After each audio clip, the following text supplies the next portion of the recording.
सुमेर ने देखा कि झांसी मन ही मन कुछ बड़बड़ा रही थी, तो उसने ध्यान से सुनने की कोशिश की। तो सुनने को आया कि झांसी जो है वो उल्टी गिनती कर रही है, 11, 9, 11, 10, 9 इस तरह से। सुमेर अब परेशान हो उठी। उसने ऊंची पटकी और खिड़की के पास पहुंच गई। वह हैरान थी, आखिर झांसी क्या गिन रही है।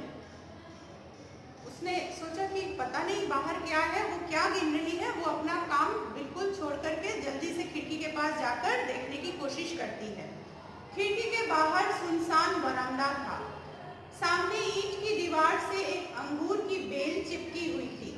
बेल के लगभग सभी पत्ते झड़ चुके थे, बस एक दो शाखाओं पर कुछ पत्ते दिखाई दे रहे थे।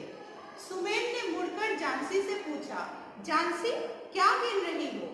तो खिड़की के बाहर बरामदा था और बरामदा के बाहर एक दीवार थी, जिस दीवार पर एक बेल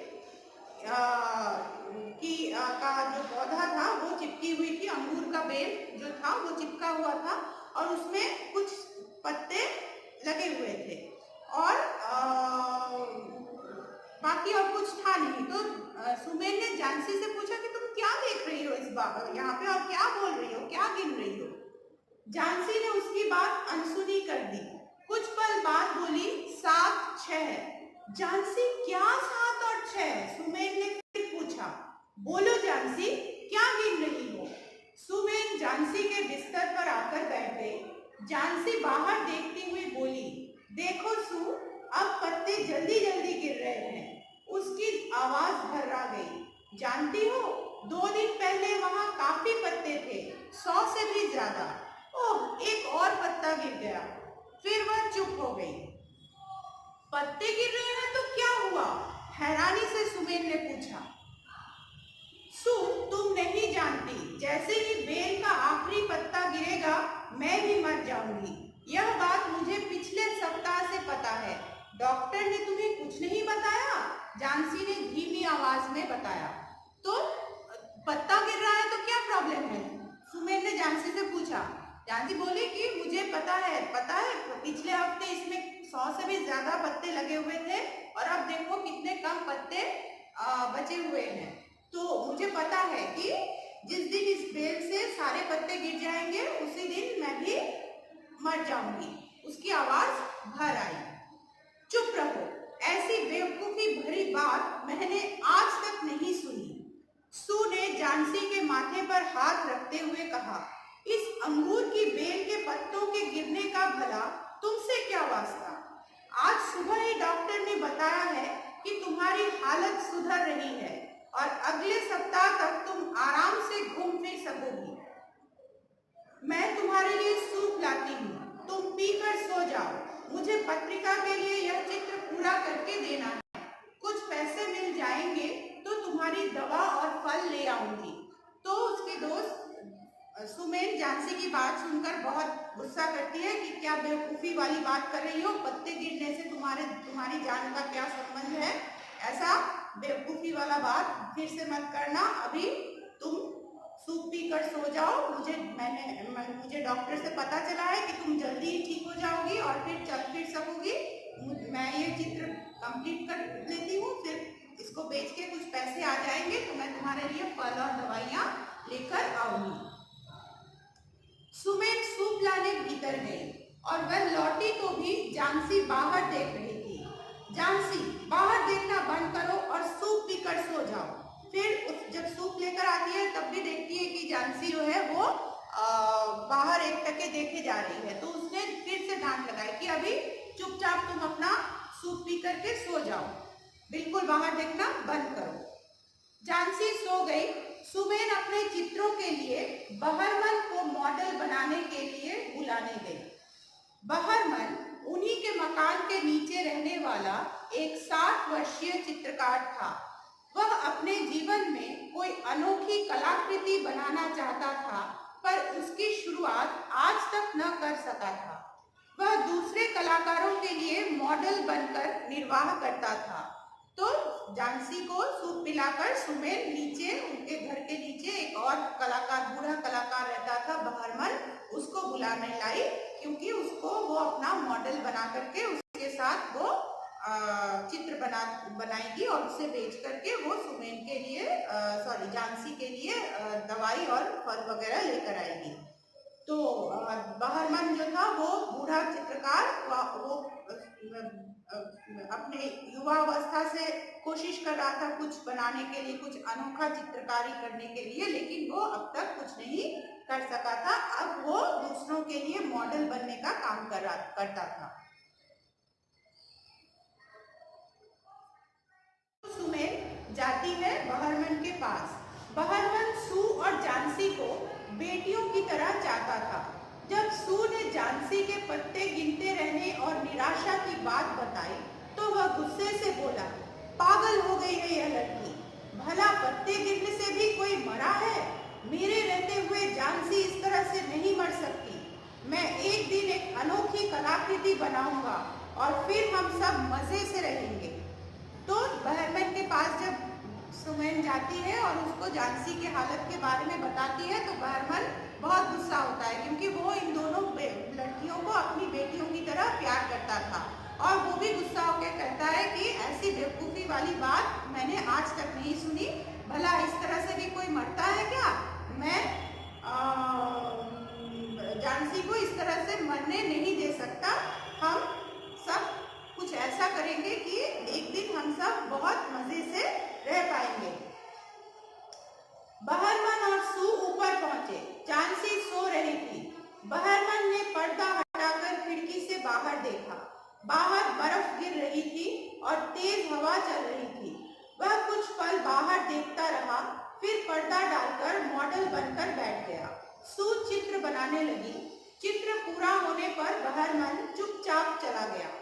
तो बहरमन और सू अपना काम करने ऊपर आए। बहरमन ने झांसी के कमरे का पर्दा, खिड़की का पर्दा हटाकर वो बाहर बेल के पौधे को देखा और फिर वो सुमेन का मॉडल बनने के लिए तैयार हो गया। मॉडल बनने, चित्रकारी का काम जब खत्म हो गया फिर वो चला गया। अगली सुबह जब सू झांसी के पास आई तो उसकी आंखें खुली हुई थी। वह धीरे से बोली, सू पर्दा हटा दो। सू ने लंबी सांस ली और धीरे से पर्दा हटा दिया। बाहर अभी भी तेज बारिश और हवा थी। अंगूर की बेल पर एक पत्ता लटका हुआ था। उसका रंग गहरा हरा था। कुछ दूरी पर एक सीढ़ी और रंग पड़े थे। तो फिर दूसरे दिन सुबह जबकि बारिश और हवा तेज चल रही थी, तब झांसी के कमरे में जब सुमेन गई तो झांसी ने फिर से बोला कि पर्दा हटा दो, मुझे बाहर देखना है। तो वो हार मान के पर्दा खोल देती है सुमेन और झांसी देखती है कि बेल के पौधे पर एक पत्ता अभी भी लटका हुआ था। वो काफी खूबसूरत, एकदम ताजा हरा लग रहा था, पर कुछ दूरी पर एक सीढ़ी और थोड़े बहुत रंग पड़े हुए थे। झांसी बोली, अरे यह एक पत्ता अभी भी लटका हुआ है। मुझे लगा था कि यह टूट चुका होगा और मैं आज ही मर जाऊंगी। सू की आंखें भर आई। वह कुछ न बोली और बाहर चली गई। कुछ देर बाद झांसी ने सू को आवाज लगाई। सू आई तो वह बोली, सू देखो, वह पत्ता इतनी तेज हवा में भी नहीं टूटा। शायद यह मुझे कुछ सिखाना चाहता है। शायद मरने की इच्छा से अच्छा है हिम्मत से संघर्ष करना। सू, मुझे लग रहा है कि हिम्मत हारकर मरने की इच्छा करना बुरी बात है। क्या तुम मेरे लिए थोड़ा सा गर्म दूध लाओगी? तो झांसी की बात सुनकर कि वो सोची थी कि ये पत्ता भी इतनी तेज हवा और बारिश में गिर जाएगा और वो मर जाएगी। सुमेन की आंखें भर आती है और वो कमरे से बाहर चली जाती है। लेकिन कुछ देर बाद झांसी ने फिर उसको बुलाकर बोला कि देखो, मुझे लगता है कि ये इस तेज बारिश और हवा के भीतर ये एक पत्ता मुझे कुछ सिखाने की कोशिश कर रहा है कि मुझे मरने की बात को छोड़ करके हिम्मत से रोग से लड़कर अच्छा होने की बात सोचनी चाहिए। तो तुम एक काम करो, मेरे लिए थोड़ा सा गर्म दूध ला कर दो। हाँ, अभी लाई। सू खुशी खुशी भीतर दूध लाने चली गई। दोपहर में डॉक्टर झांसी को देखने आया। उसने बताया कि झांसी की हालत सचमुच बेहतर है। जाते जाते उसने बताया कि रात भर बाहर बर्फ में रहने से बहरमन को निमोनिया हो गया है। तो दोपहर में डॉक्टर जब झांसी को देखने के लिए आता है तो उसको वो सुमैन को रिपोर्ट देता है कि झांसी की हालत में सुधार हो रही है, और ये भी बताता है कि रात भर बहरमन जो बूढ़ा कलाकार वो रात भर बाहर बर्फ में था, इसलिए उसे निमोनिया हो गया है। 2-3 दिन में झांसी काफी अच्छी हो गई थी। वह बैठी स्वेटर बुन रही थी कि चौकीदार ने आकर बताया कि बहरमन की अस्पताल में मृत्यु हो गई है। तो 2-3 दिन में झांसी की हालत में सुधार होने लगा, वो उसका रोग कमने लगा और वो बेहतर होने लगी। इतने में चौकीदार आकर के कहता है कि बहरमन अस्पताल में मर गया। सू ने खिड़की से बाहर जमीन पर पड़े हरे रंग और ब्रश को देखा। अंगूर की बेल का वह हरा पत्ता अभी भी हवा में झूम रहा था। सू ने झांसी को बाहर लाकर दिखाया। देखो, वह है बहरमन की अनोखी कलाकृति। दोनों की आंखें भर आईं और वे देर तक उस पत्ते को देखती रही। तो सुमेन को सारी बात समझ में आ गई। जब वो उसने बेल के पेड़ के नीचे रंग और ब्रश को पड़े हुए देखा तो वो समझ गई कि झांसी की जान बचाने के लिए बहरमन ने अपनी जान की परवाह किए बिना उस पेड़ के पौधे में, बेल के पौधे में उस पत्ते को चित्र बनाकर उसको चिपका दिया था, ताकि झांसी को ये न लगे कि सारे पत्ते झड़ गए हैं और अब वो मर जाएगी। इस प्रकार से उसने झांसी के मन में फिर से जीने की आशा जगाई। लेकिन ऐसा करते हुए वो बेचारा बूढ़ा चित्रकार खुद निमोनिया का शिकार हो गया और अपनी जान गंवा बैठा। लेकिन सुमेन और झांसी को यह पता चल गया कि ये जो हरा पत्ता जिसकी उसने चित्रकारी की थी, जिसके द्वारा उसने झांसी के मन में फिर से जीने की आशा तैयार किया था, वो उस बूढ़े चित्रकार बहरमन की सबसे अनोखी कलाकृति